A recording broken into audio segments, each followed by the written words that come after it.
Here we are after we've covered up all our holes. One of the things I like to do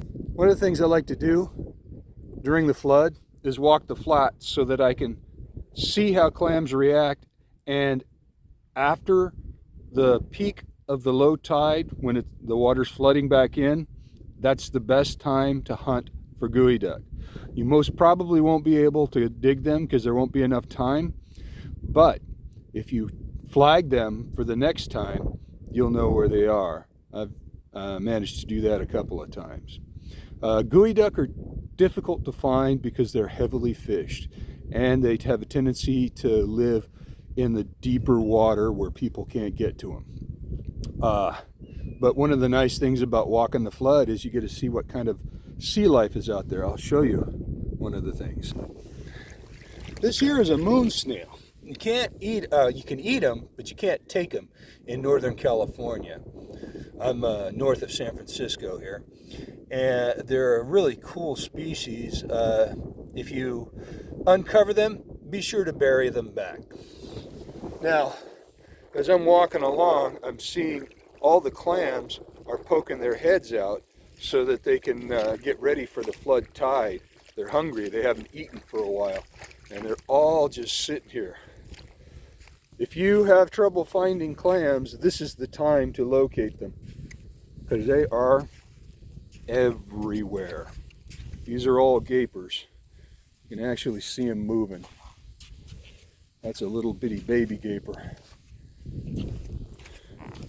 Another gaper there. But they're thick on top of the flat. You'll notice that the smaller clams have a tendency to be up higher, and that's because during a lesser tide, if they're up here, they get dug.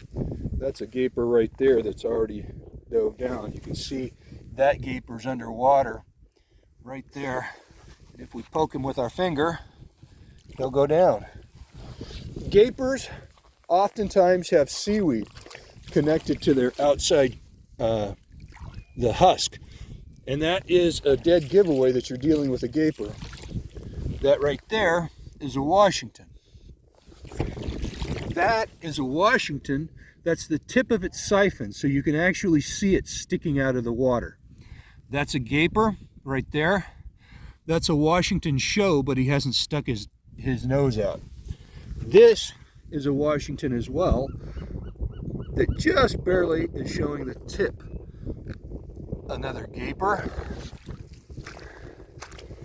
This most probably is a mudworm. Sometimes you can actually see them blowing. They're like this one here. He's siphoning in and out the water, and that's how they feed. So that's how you can tell. They are absolutely thick here and easy to find. These are all little ones. You got two in one hole right there. But yeah, walk the flood. It'll give you a new appreciation for all the life that's out here. Oh, look at that one blowing real hard. Sometimes as you look down, oh my goodness, look at all those gapers right there. I hope this shows up. There they are right there. Those are all small gapers.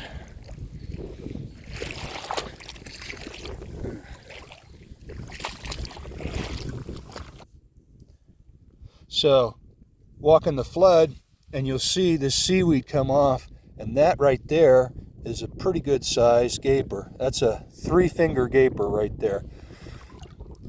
He's got seaweed growing off the husk.